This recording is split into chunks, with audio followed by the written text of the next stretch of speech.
broken me, I need a support group. Hello everybody, welcome back to That Fiction Life. I cannot quite believe that I'm filming this video. I cannot get over this cover, so I had to recreate it. So as you can see, we have a very autumnal makeup look today with a little leaf. If you're not familiar with the series, this is the latest book in the Shadowhunter Chronicles by Cassandra Clare. I have recently produced a little guide to the series if you would like to see where it fits into the reading order, so I'll leave a link to that down below. If you're not familiar with this book particularly, it is set in Edwardian London at the Shadowhunter Institute there, and we follow the children of the characters from the Infernal Devices, which most of you know by now is my favourite Cassandra Clare series. If you have seen my book reviews before, I like to go very in-depth, but I also do start with a non-spoilered section if you would like to hear my very general thoughts, so feel free to stay for the beginning of this video if you have not read the book. If you're new to my channel, we talk about books, movies and TV shows, so if you are in any kind of fandom, I would love to have you join the ranks. Now without further ado, let's begin. So in this book, we particularly follow Cordelia Carstairs, who has just moved to London. It's very reminiscent of Tessa Gray's story from Infernal Devices. She's new to the city, she's trying to fit in, but there seem to be a series of demon attacks taking over the city. Now the setting of this book is its own character. It is so atmospheric, and that's one of my favourite things about historical fiction, and especially when you add a fantasy element, because I cannot handle it.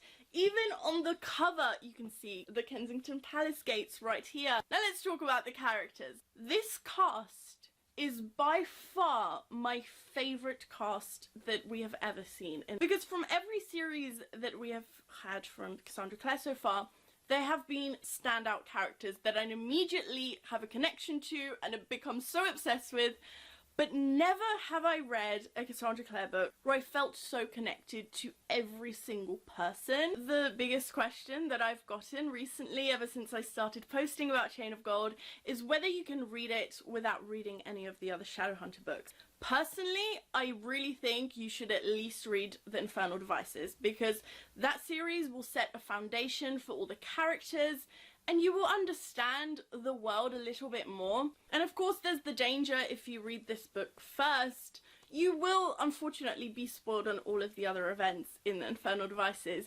If you don't plan on reading the Infernal Devices at all, then there is no issue, you can just go ahead. But if you are planning on reading the rest of the Shadowhunter books, definitely read the Infernal Devices first. You don't need to worry about any of the other books, as they are all set way in the future, except for some of the novellas, of course. Reading this truly felt like home, and it was the ideal form of escapism. I felt like I was entering this world so vividly. A key thing that stood out in the story was definitely the plot and the pacing.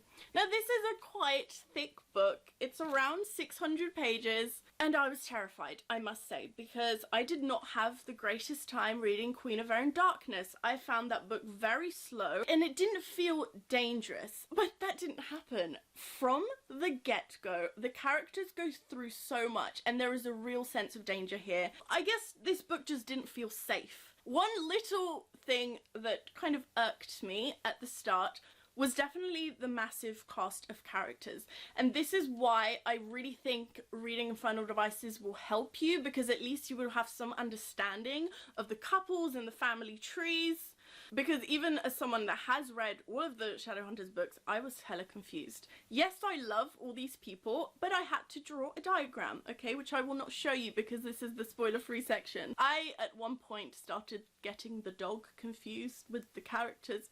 It was a whole thing. But it's quite easy to get over as you read more and more, but it's just something that I picked up on right at the start. I just had the best time reading this. I hope you pick it up, even if some of the other Shadowhunter books aren't for you, and I do understand it's a very hard series to keep up with. This one is definitely worth the read, and the best part is you don't have to read all of the 15 other books. So now please exit this video if you haven't read this book. Lucy Herondale is the one to lead us into the story. I fully thought she was getting very tied up in some fae business. I know that Lucy can see ghosts. We've seen this in the novellas, but now she seems to have this special ability where she can control them. So now it makes sense why she was the one to sort of lead us into this story. I was really scared that this plot was going to be overwhelmed by the Fae. I feel as though YA fiction has become very infatuated with fairies, but I feel like they have now been overdone at this point. So I was a little bit skeptical, thinking, please no Fae. The Shadowhunters don't just deal with one creature, but that seems to be what has happened in recent Shadowhunter books. Turns out this book is just about demons, and I'm so here for it because I feel like sometimes we forget that that's the Shadowhunters' main job. The very first real scene is James and the Merry Thieves. Christopher, Thomas, and Matthew and James are in this little club and they have a name and they just live in the pub. I loved that very first scene. We get a very snarky Matthew, which is my favourite. Also, side note, Matthew was the highlight of this book. I love comedic relief in kind of serious fantasy books. The Matthew's one-liners were pure gold, and yes, a lot of the jokes are influenced by his little drinking habit that he has, but I like that about his character because there is so much more to explore with him in the rest of the series. And if we fast forward a little bit to Lucy confronting him about it, oh, and Matthew is so me. I relate to this boy. Okay, we'll talk about Matthew in a little bit because he's my new spirit animal. So then we have Cordelia entering the city and she's kind of looking at this beautiful London out the window of the carriage, and I'm just dying because it was so visually beautiful. Pretty soon after that, there is a big party. I adore high society parties in novels to death because there is something so enchanting about them. The ladies and the gorgeous dresses. And this is also the scene where we first meet Will Herondale. Well, revisit my husband. I adore the fact that he's still sarcastic even as a grown-up. At this party we also see James and Cordelia have a little dance. Who, he calls Cordelia Daisy. He has a pet name for her, okay? Wedding Bells. But then we find out, that he just ditches her for no reason and goes after Grace, who I will talk about later. But I love that scene because Matthew swoops in and kind of saves her from public humiliation after being left on the dance floor. And at this start of this book, we really see Cordelia trying to act in a particular way. She's trying to create a good image for her family because her father is imprisoned in Idris. And so she's trying to navigate this sort of persona for herself. I feel like at the beginning she has this mask on. She's such good friends with Lucy, but I feel like with everyone else she was kind of trying to embed herself into their friendship group. But I like how that grew throughout the book. Seeing her become such close friends with Matthew, and she had so many moments with all the other guys as well. Even with Grace, I mean, Cordelia, the self-restraint. So originally seeing Matthew swoop in to save Cordelia from embarrassment, I just saw this as a service to his parabatai. I just thought he was being a gentleman. But now looking back at all the clues, yes, he seems to have an infatuation with Lucy as well, but now, having read the very end, sorry. So was he just, having a little crush on Cordelia throughout this whole book and I just didn't think anything of it? And if you're thinking, oh, but we have the family tree in Clockwork Princess, that is not a real family tree, as Cassandra Clare has confirmed. We will talk about that whole thing with James and Cordelia later. So following on, we get this sort of surprise flashback scene, which I was not expecting these. I really did see this book as a bunch of novellas because we switch perspectives so many times. So the very first flashback is Cordelia caring for James. This was sort of the first time, this was 100 pages into the book where I truly was convinced that Cordelia is just iconic. And it's because of this line. when she is caring for James, Sona comes into the room and she says, you know, you can't be alone with a boy. And Cordelia says, he can barely sit up and I'm a trained warrior who wields a mythical sword. Like, that was such a good punchline from Cordelia. I wasn't expecting this kind of confidence and wittiness from her. She really reminds me of a mix between Tessa and Emma. Emma from the Dark Artificers. From the first time I saw Grace, I was like, sorry, who are you? And leave this plotline immediately. I swear, if she ends up with James in the last book, I will find Cassandra Clare's house and I will protest outside. Just in case any authorities are watching this, I won't actually do that. But you know, it's tempting because Grace is cancelled. One of my favourite scenes in this book was definitely the Regent's Park picnic.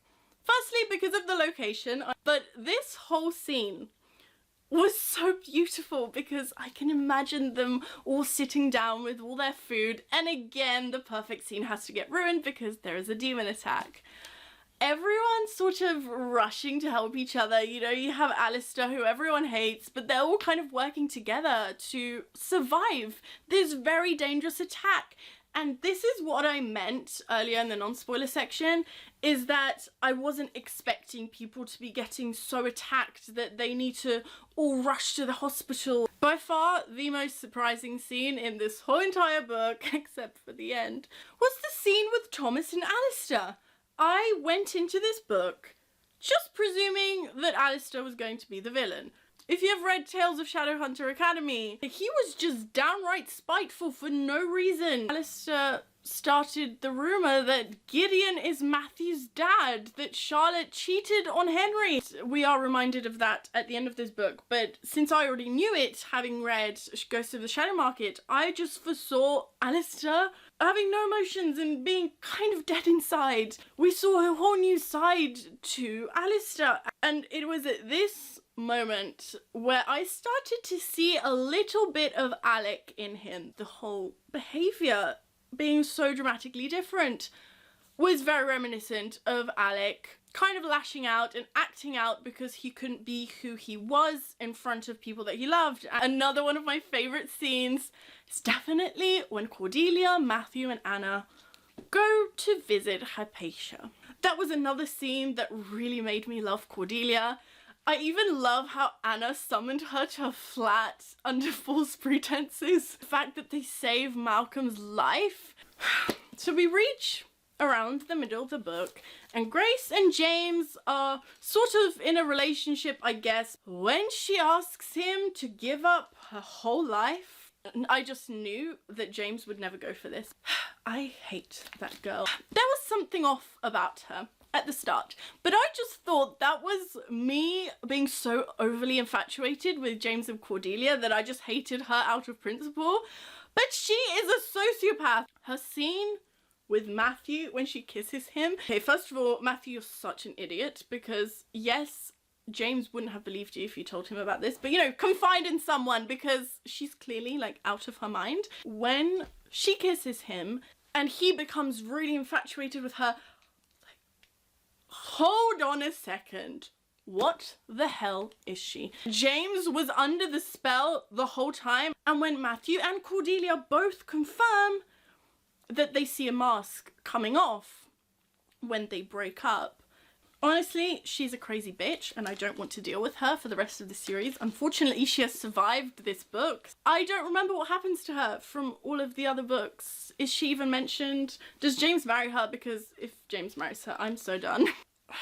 So following on from that, we find out that Barbara has died from the poison. This was the first time that I have shed actual tears in a book for about 5 months. That's a long time in Olivia reading time because I genuinely just overreact to everything. Even though we didn't know Barbara particularly well, she is Gideon and Sophie's child.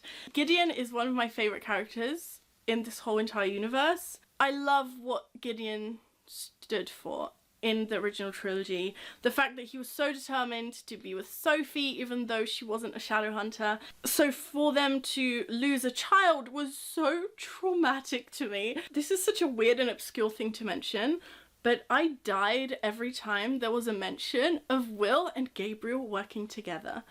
We know those two hated each other to literal death in the original trilogy, and to see them kind of overcome that and race down the steps of the Institute together, it's like, hold me. I was very surprised to see Magnus just randomly show up. I love Matthew's obsession with Magnus, that's iconic. I don't think his presence in the Tower Bridge scene was particularly prominent. I just found Magnus so irresponsible in that scene. Oh yes, I will threaten to tell Will and Tessa all about this. But you know, first I will let you... But I do love that this scene explored Lucy's powers. At first we think she can just see ghosts, and now it turns out she can summon them.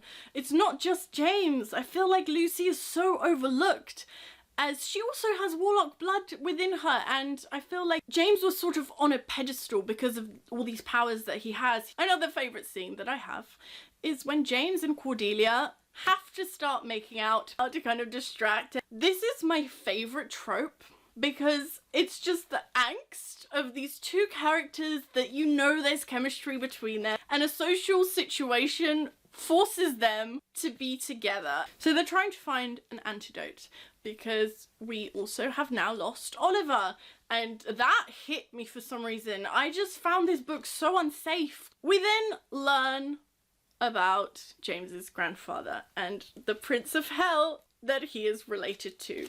I didn't have any particular theory about who was going to be the grandfather. We know that Jem was trying to find out who it was in the novellas, but I was so scared when Belial said that he wants to enter James's body and become him because he needs a host in order to walk freely in the world. And for the rest of this book, I was genuinely terrified that we're not going to get James back. Do you recall that scene with Grace later on in the book when she touches his arm after all the battles and everything? I thought that she was sort of the vessel, I guess, for Belial, and that she was allowing him to become James. You know, in the scene where Matthew doesn't want to let Grace see James. I fully thought that's where the series was heading, and that James was going to become this evil Prince of Hell, which, you know, is still a possibility for the later book. I was terrified when James was poisoned. When Jessie gives Lucy the necklace, I lost it. That was so unexpected. I just thought that somehow the demon would rise back up again and save James by becoming him, but Jessie giving up his chance for coming back to life was so emotional. I liked Jessie throughout this book, I really did, and for a little bit there I thought that maybe him and Lucy will have a little bit of something if he comes back to life, but now he's thrown this chance away unless Lucy keeps her promise of trying to get him back. I loved the scene where James whispers, "Who are you?" And Matthew says, "What do you mean, who are you?" Matthew demanded. "I'm your parabata, you nitwit." I love Matthew so much. Okay, so then we have this whole Tatiana plotline. I kept forgetting that she is Gabriel and Gideon's sister. I just see her as this spawn of evils just in the series for no reason. And this is also where the plot turned really weird and kind of rushed. First of all, I don't trust a thing that Grace says. I mean, that girl lost my respect a few hundred pages ago. So when she suddenly starts telling James all about Tatiana's plans, and I was not buying it. You know, girl, you need to sit down because you're irrelevant. But I was sort of intrigued by this whole Tatiana having this mechanical thing in her Idris house that can end all shadowhunters. Now, I don't believe for a second that that thing is gone, even though James burned down the house, which is another scene that was so stupid. This whole section just confused the hell out of me because there were so many things that could happen. But what did happen was the last thing on my mind. The council meeting, you know, just Will sticking up for James though. Yes. When Cordelia said that she spent the night with James, he couldn't have burned down the manor. I didn't know what to do with myself because I just wanted to scream, throw the book, burn it. I have a fireplace downstairs. You know, I didn't, oh my god. Cordelia. Okay. And now we know why Cassie keeps saying that the Clockwork Princess family tree is wrong.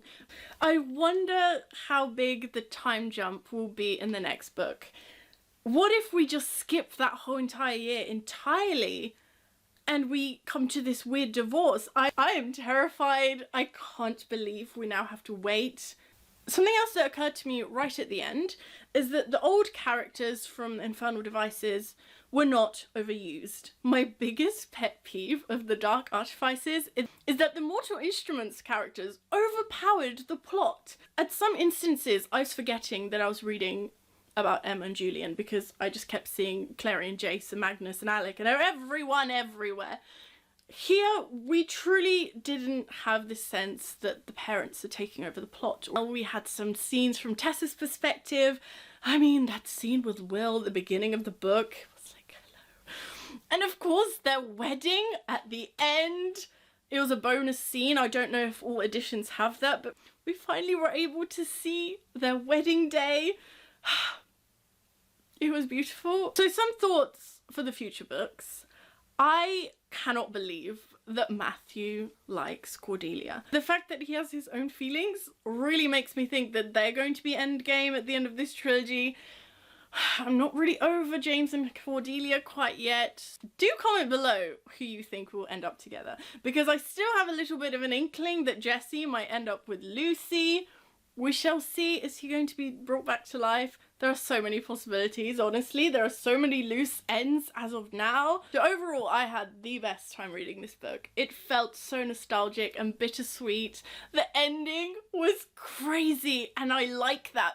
So those are all of my thoughts. I really hope you enjoyed my book talk. Do leave your thoughts below because I need to keep discussing this book with someone or I will lose it. If you're not yet subscribed to my channel, make sure to click the button below and give this video a thumbs up, and I shall see you next time. Bye!